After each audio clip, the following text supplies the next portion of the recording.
مدن بريق بنتلان شلay waxa laga sheegay in dagaal ka dhacay oo u dhaxeeya shabaab iyo daacish marka intaas Puntland ka kala socotaa maxay way la socotaa waan ognahay waan ogeyn in qayb kamid ah shabaabkii buuraha galgala joogay ay ku bireen daacish dhanka kalena oo buuraha calmaskeed iyo dhankaas kala bariga ay u wareegeen dabcan hada dagaal dhexdooda ayaa ka dhacay shalay xaaladana waa la soconaynaa وانا ايغينا وانا aad baan u dhowrna oo socon hawsheeda mudana waxaa jirta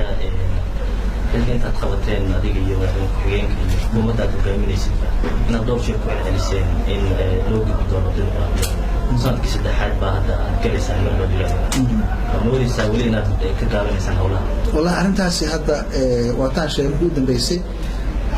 si degdeg ah oo dhow oo waqti dheer ahayn ayaan ku dhawaaqi doonaa guddigii doorashada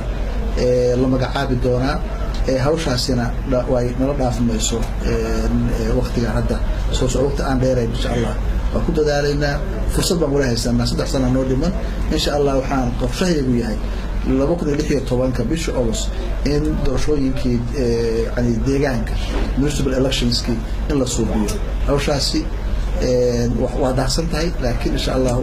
taqdiir baan horgelinaa